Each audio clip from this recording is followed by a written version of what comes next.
Hi అండి, welcome to my channel బ్రోసిస్ vlogs Vizag. ఈరోజైతే జల్లెడగాయల recipe అయితే చెప్తానని చెప్పాను కదా నేను వీడియోలో. దాని గురించి అయితే ఈ వీడియో చేస్తున్నాను. ఫస్ట్ అయితే రేషన్ బియ్యం తీసుకొని 8 to 10 hours నానబెట్టి అది మిల్లు పట్టించుకోవాలన్నమాట. పిండి దీపాలకు కూడా చాలా బాగుంటుంది, మెత్తగా ఆడించుకోవాలన్నమాట. తర్వాత అయితే నువ్వుల పప్పు తేడా చూపిస్తున్నాను. ఫస్ట్ గిన్నెలోది అయితే ఇంట్లో కడిగింది, తర్వాత అయితే కొన్నదన్నమాట. అది చాలా వైట్గా ఉంటుంది, కెమెరాలో కనబడట్లేదు కానీ బాగోదు అసలు, ఆ టేస్ట్ కూడా ఉండదు. ఇదైతే చాలా బాగుంటుంది. ఇదైతే ఇంట్లో కడిగిందనమాట. ఇదైతే గ్లాస్లో హాఫ్ తీసుకున్నాను, ఎక్కువైతే చేయలేదు. పిల్లలకైతే దగ్గుగా ఉంది, అందుకే చేయలేదు, ఎక్కువ హాఫ్ తీసుకున్నాను. ఇదైతే నేను ముందు రోజే ప్రిపేర్ చేసి వదిలేసుకుంటాను ఈ పౌడర్ని. తర్వాత అయితే కళాయి పెట్టుకొని వేపుకోవాలి. ఇదైతే సిమ్లోనే వేపుకోవాలి. నువ్వుల పప్పు చిన్న చిన్నగా ఉంటుంది కదా, మొత్తం ఈవెన్గా ఏగితే చాలా బాగుంటుంది. అది తింటుంటే పక్క వాళ్ళకి స్మెల్ వస్తుంది అనమాట, అంత బాగుంటుంది. నువ్వుల పప్పు వేగినప్పుడు కొంచెం నీళ్ళు చల్లండి, అప్పుడు నువ్వుల పప్పు ఉబ్బి బాగా వేగుతుంది అనమాట.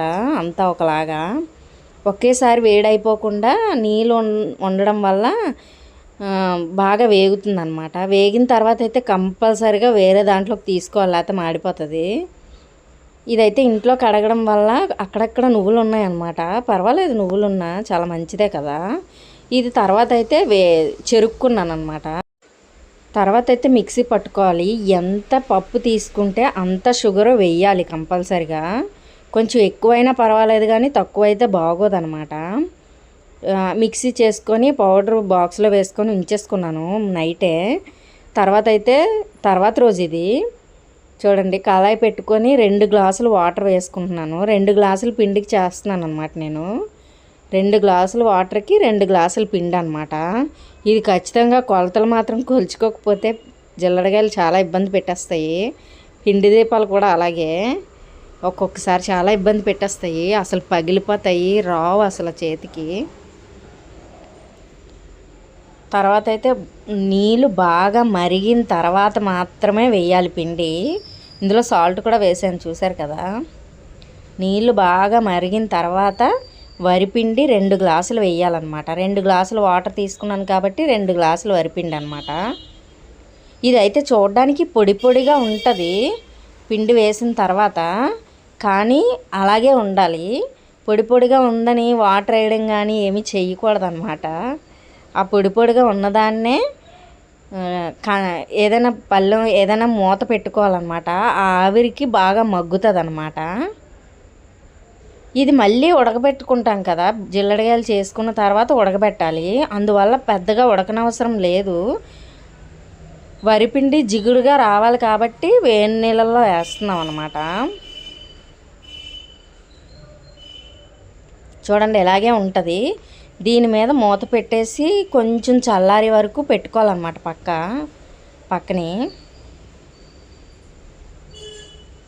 ఎలా ఉందా అని చూస్తున్నాను అనమాట. భయంగా చేస్తాను నేను జల్లెడగాయలు చేసినప్పుడైతే, వస్తాయో రావో అని. వినాయక చవితికి రాకపోవడం ఎప్పుడు ఉండదు కానీ నేను ఉట్టప్పుడు కూడా చేస్తాను అప్పుడప్పుడు. స్టవ్ అయితే ఎంత చండాలంగా అయిపోయిందో ఆ రోజు మాత్రం, వినాయక చవితి రోజు. దీనికైతే ఆయిల్ చాలా ఎక్కువ పడుతుంది కానీ కనబడదు, ఎంత ఆయిల్ వేసినా కనబడదు. ఆయిల్ చేతికి ముంచుకుంటూ ఆ పొడి పొడిగా ఉన్న పిండిని ముద్దలాగా ఆ పిండిని అయితే ముద్దలాగా చేయాలన్నమాట. చాలా ఎక్కువసేపు కలపాల్సి వస్తుంది, అందుకే నేను పౌడర్ అయితే ముందు రోజే చేసేసుకుంటాను. ఆ తర్వాత రోజు చేయాలంటే అన్నీ చాలా కష్టం నాకైతే. పిల్లలు కూడా హెల్ప్ చేసే పనులు కాదు కదా ఇవి, పెద్దవాళ్ళు 2 ఉంటేనే కానీ పనులు అవ్వవు ఇవి. పిల్లలు హెల్ప్ చేసేవి అయితే పిల్లలు హెల్ప్ చేస్తారు పాపం, కానీ ఇవి చెయ్యడం రావాలి కదా.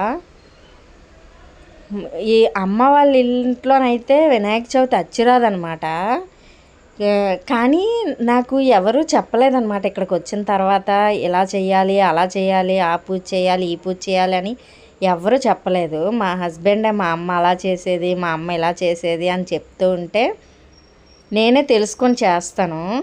అలా ఉండడమే మంచిది అనిపిస్తుంది. మనం తెలుసుకొని చేస్తే చాలా ఇంట్రెస్టింగ్గా చేస్తాము. ఎవరైనా చెప్తే చెప్పారులా అనుకుంటాం కదా, అలా అన్నమాట. నేనైతే ప్రతిదీ తెలుసుకొనే చేస్తాను. వినాయక చవితి అంటే ఎలా చేయాలి కొన్ని వీడియోలు అయితే చూస్తాను. నా మనసుకు నచ్చింది లాస్ట్కి చేస్తాను అన్నమాట. చూడండి, బాగా కలుపుకున్న తర్వాత ఉండలాగా వచ్చిన తర్వాత చూడండి, ఇవైతే కుడకల్లాగా చేయాలన్నమాట.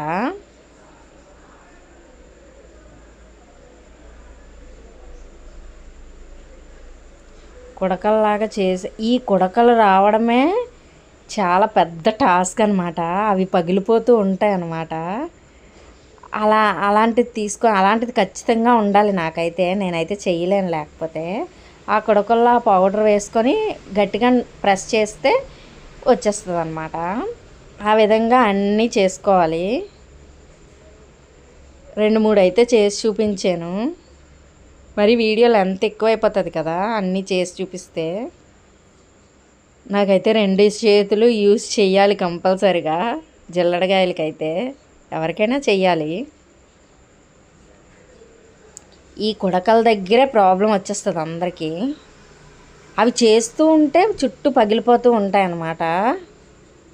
వరిపిండి కదా, అందులో పప్పులేమీ కలపం కదా, అందువల్ల అన్నమాట. లక్కీగా చాలా బాగా వచ్చాయి. టేస్ట్ కూడా చాలా బాగుందన్నమాట. ఇందులో కొంచెం షుగర్ వేస్తే మళ్ళీ ఉడకబెట్టినప్పుడు అది పాకంలాగా అయ్యి ఈ వరిపిండిలో కలుస్తుంది అన్నమాట. అప్పుడు బాగుంటుంది అన్నమాట. చాలా కంగారుగా చేశాను అనమాట. అప్పటికే 8:30 అయిపోతుంది. పూజ ఇంకా స్టార్ట్ అవ్వలేదనేసి అన్ని ప్రసాదాలు అన్నీ చేసుకున్న తర్వాత అన్నీ ఒక దగ్గర పెట్టుకొని, పూజవి అన్నీ దగ్గర పెట్టుకొని అప్పుడు నేను రెడీ అయ్యి చేసుకుంటాను ఏ పూజ అయినా.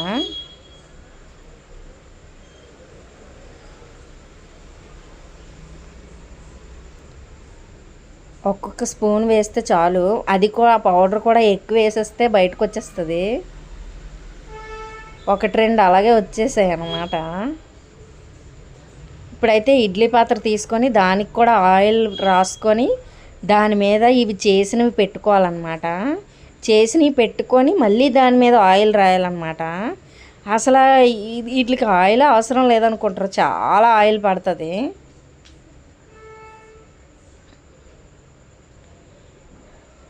అసలు నేను తినేదాన్ని కాదు అసలు. ఇప్పుడైతే బాగానే తింటున్నాను.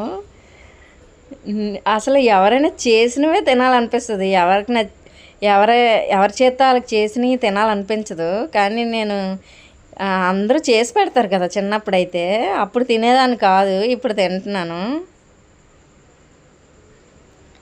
వెరైటీ అదే. ఇదైతే ఉడికిన తర్వాత అన్నమాట స్టవ్ మీద నుంచి తీసుకొని ఇలా వేడివేడిగా తింటే బాగుంటుంది. కానీ పూజ అయిన తర్వాత కదా తింటాము, అప్పటికి చల్లగా అయిపోతాయి. ప్లేట్లో పెట్టుకుంటున్నాను అనమాట. హెల్దీ ఫుడ్డే కానీ ఆయిల్ మరి ఎక్కువే పడుతుంది నాకైతే. Thank you for watching.